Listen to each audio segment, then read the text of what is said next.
Well, we're excited to be back here. Obviously, it was a lot of adversity, but a lot of really good football by the guys as well to handle that adversity. We always talking about attacking the adversity that you face, and we faced it right off the bat of the season, losing a tough game at Montana, and we came in the locker room and just told the guys, don't let this game define you, and continue to attack the process. And we talk about that a lot, attacking the process and just winning the play and have an opportunity, if you win every play, to win a game. So real excited that we're able to come here for a fifth straight time, but in the same respect, we keep talking about to our guys, this is the 2015 Bison. It's not the 11, 12, 13, or 14. This is the 2015 Bison. It's about this group of young men that are going to go out there and play against an exceptional Jacksonville State football team that we have a tremendous amount of respect for.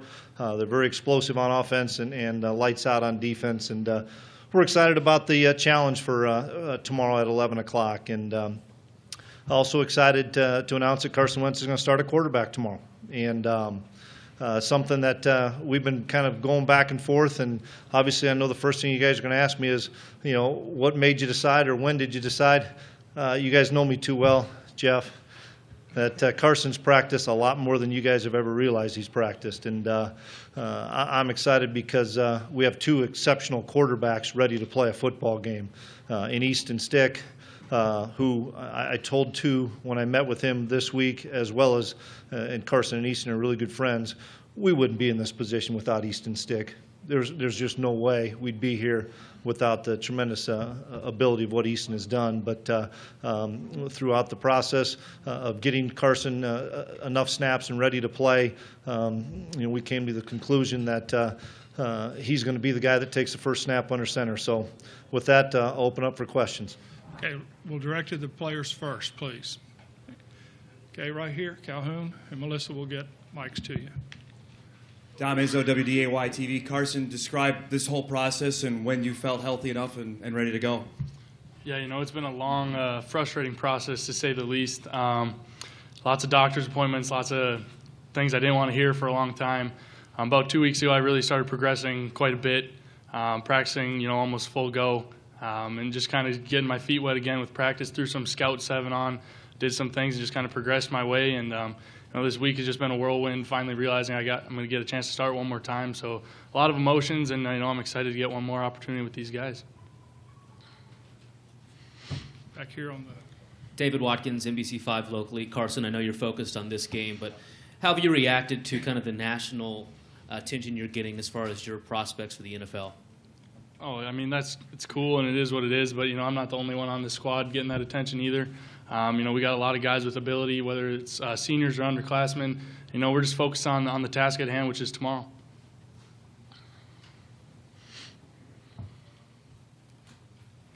Back here, Calhoun.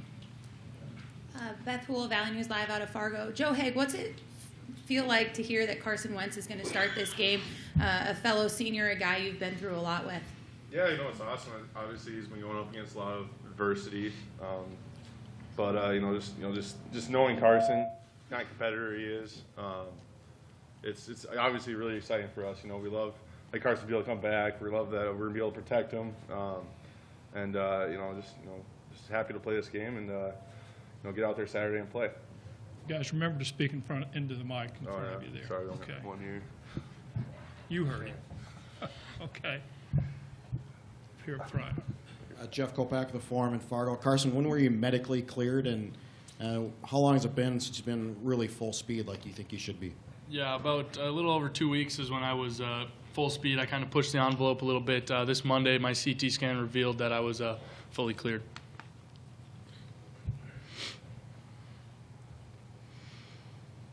Here in the back. Mike McCann with KBRR in Fargo. Carson, now that you are in this position, what can you say about the job that Easton did all season to get you guys here? Can't say enough. Him and I are best friends, and he's done a tremendous job. I owe him so much. I remember when I got hurt, he kind of looked at me and laughed. He's like, "It's gonna be my job to get you back out there again," and he did an unbelievable job, and I owe him a lot. Well, let's have some mic too, guys.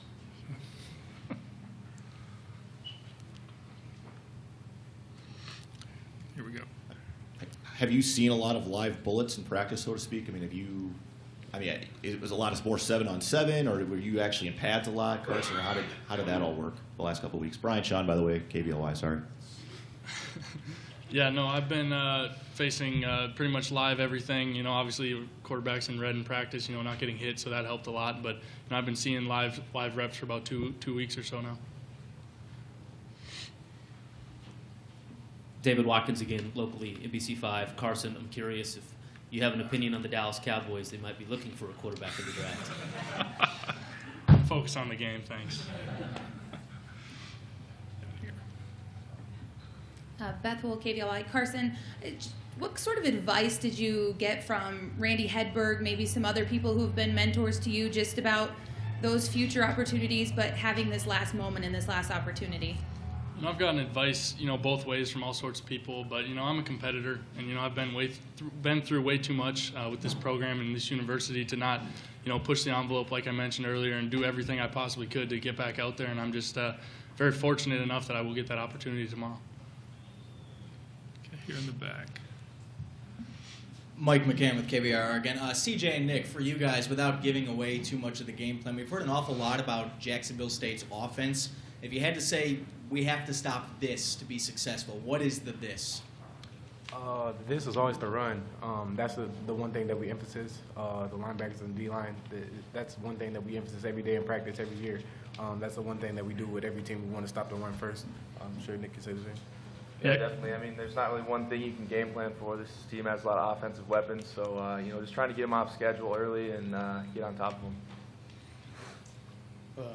Mike O'Brien, KVRR. This is for CJ and Nick again. If you heard Coach talk this year's team a little bit different, obviously, from last year's team, but looking back to last year's national championship with Illinois State, they had the running back coverage, the dual threat. Do you see any similarities in Jacksonville State? You go back to last year to look at any schemes you guys implemented in that game, try and do it again this year? A little similar. I think Jacksonville State this year is more explosive than Illinois State was last year, and so we have our hands full. And so, yeah. There's not much touch on there. I think you got it. That was a ditto. Yeah. Okay.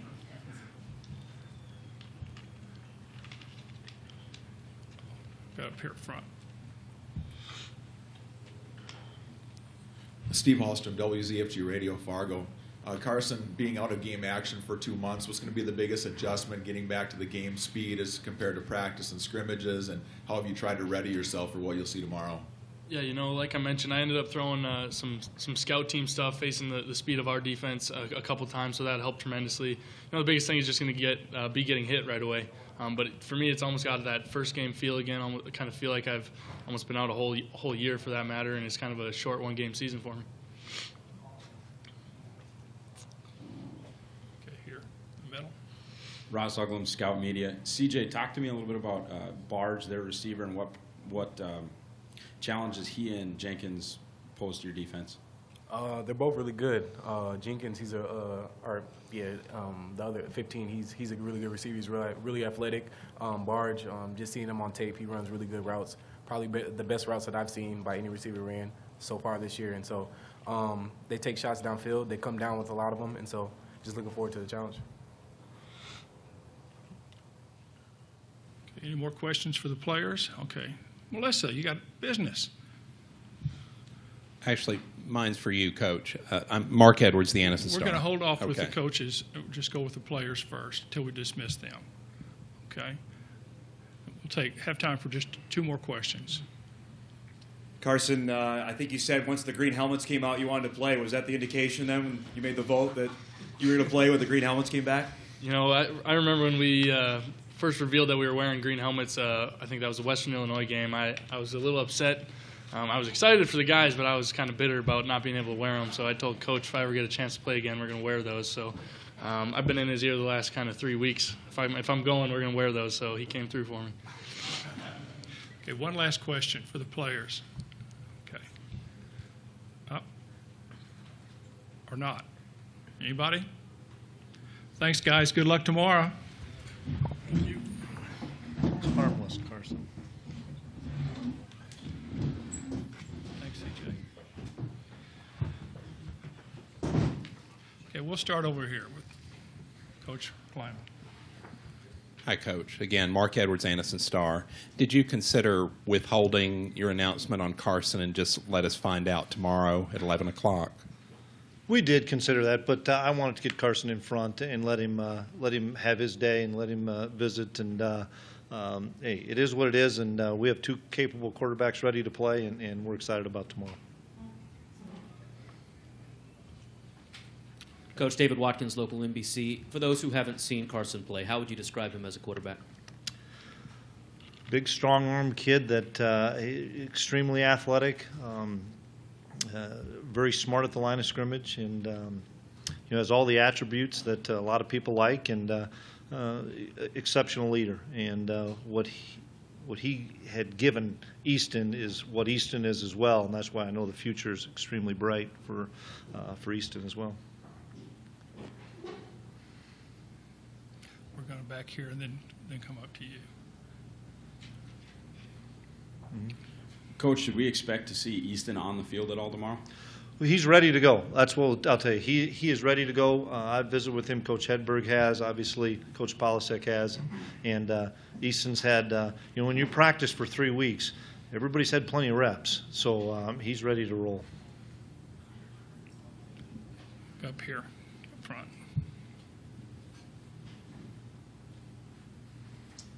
How tiring has this question been of Wentz, in the last 2 months? It's been a little tiring. There's no question about that, and I think everybody understands the realm of when he was cleared to truly throw was back at or come back to practice and throw. I think was that first playoff game with you and I, and he was throwing. I mean, that was the thing that none of you guys realized was he was doing just what we said. He was throwing at that time, and then each week he probably progressed a little bit more, and even to the point of the last doctor's appointment, those were all planned out that he had for months, and we knew if we could get through the semifinal game, there was a great chance that he would play or be able to play, and we won the semifinal game, and had a couple of days before Christmas that he and I visited, and then when he came back from Christmas,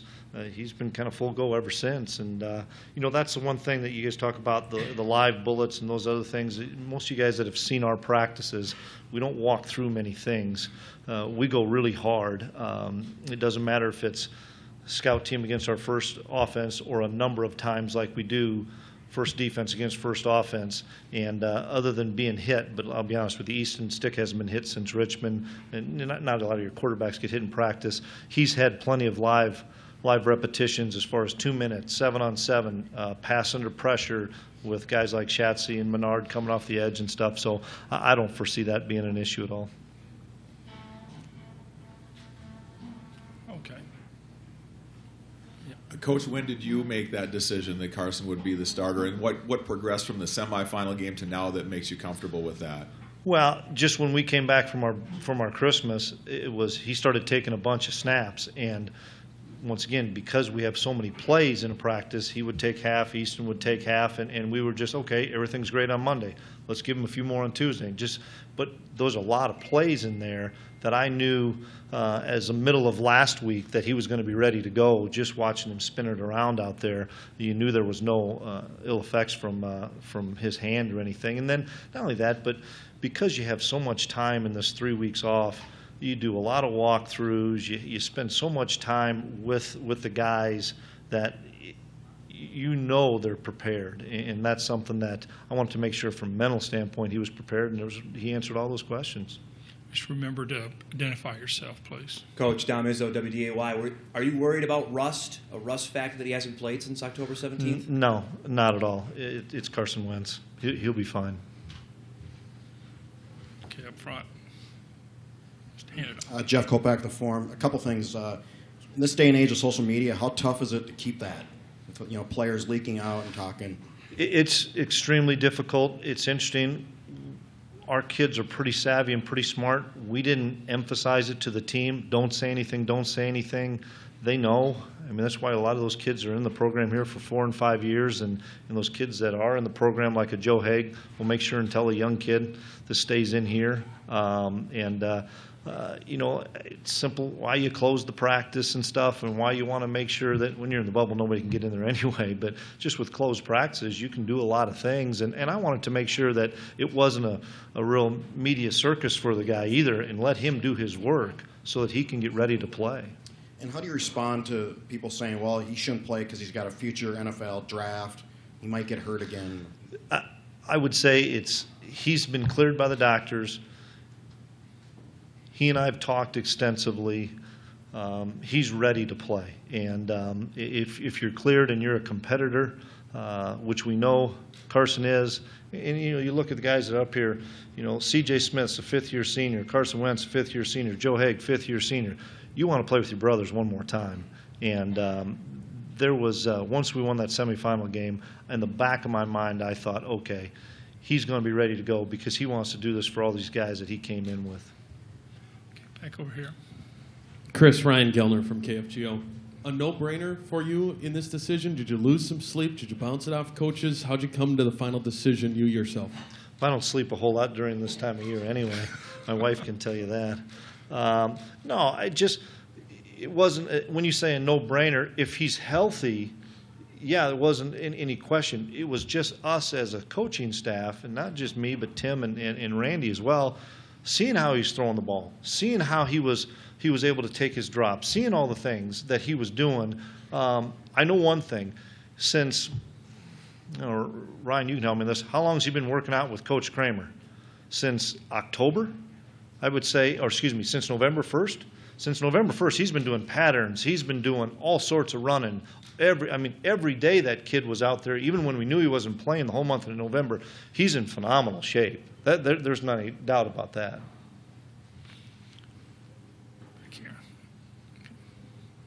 Beth Wool, KVLY. Coach, when did you tell the team, and what did you tell them, the final word? We didn't have a big production of our team meeting, Beth. They see it at practice. They see, okay, he's with the ones right now. Easton's with the ones right now. They understand. And let's be honest, Nick DeLuca and C.J. Smith have their hands full trying to stop a phenomenal offense. In our offense, you guys see the way we practice. It's a machine that just rolls as far as the amount of reps and plays that we get in. There doesn't need to be any big announcement. Back here in the middle. Okay, we'll get you. Andy Rickoff, KNDS Radio. Coach, what's this night before like? Do you lose sleep? Is it hard to go to sleep knowing what's on stake the next morning? You don't sleep well before any night before a football game normally. But no, we have a lot of things we have to get done still. We have a walkthrough, and it'll be neat because we'll have upwards of 200 alums out there, former players, which not many schools can have that, where they'll come out to practice and they'll interact with our guys. It's really special, and then we'll go back to the hotel, have dinner, have some meetings, and it's an early start, so we'll get the guys off their feet probably by 8 o'clock, 8:30, and just go through our final notes, we're fortunate we played in an 11 o'clock game in the playoffs, so it wasn't that long ago we were doing this. Okay, we got up here. Yeah. Brian Sean, KVOI. Coach, your last practice of the season finally. I know it's been a long ride, and every senior class has their own unique personality or kind of trait that you remember them by. What are you going to remember this senior class by, maybe compared to any other senior class that you've had here? Resolve. Biggest thing. Resolve through adversity. Because a lot of people wrote these guys off after Montana and said, boy, we're not going to be very good, especially on defense, and a lot of those guys improved. We were 4-2, sitting in a locker room. Didn't know we'd lost a starting quarterback for the season. Didn't know what Easton Stick was going to do. We knew his ability, and we had a real tough meeting on Monday after that South Dakota game, and everybody bought in to say, hey, we're going to make this run. We're going to rally around Easton Stick, and we're going to make a run and concentrate on just winning every day. And hats off to these seniors for being phenomenal leaders. But their resolve through adversity this year, unlike any other, has been really special. Got somebody here in the back here, or in the middle. I see you. Ross Uglum, Scout. Coach, describe that last practice with all the alums and former players and how that tradition got started and what it means to the guys that are on the team now. We did it in 2011 when I was here as a secondary coach, and I don't know if it happened prior to that, but we did it in 2011 and had a lot of guys around, and each year probably more and more, just like more people in general have migrated south for this championship game over the 5 years, and it's neat because it's my chance to thank those people for laying an unbelievable foundation of Bison culture, and the environment and standard that they set is second to none, and it gives those guys an opportunity to interact with our players. It gives our players, we'll let a player talk to them, we'll let one of our coaches talk to them. It's a pretty special moment that I'm just blessed to be a part of. Okay, up here front. Mike McFeely from the Forum. Are you worried about your offense losing its rhythm now with Carson at quarterback because it's been rolling so well with Easton here for the last 5-6 weeks? Yeah, there's obviously a little bit of concern on that. I'll take it back to the 3-week layover. I think I worry about our defense tackling after 3 weeks. I worry about the contact getting back crisp after 3 weeks.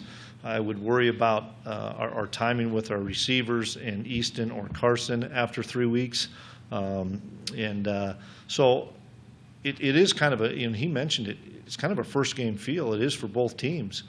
And so when you're going into a first game feel, you're going to have some mistimed on some things, whether it had been Carson or Easton, but we just feel that Carson's ready to go.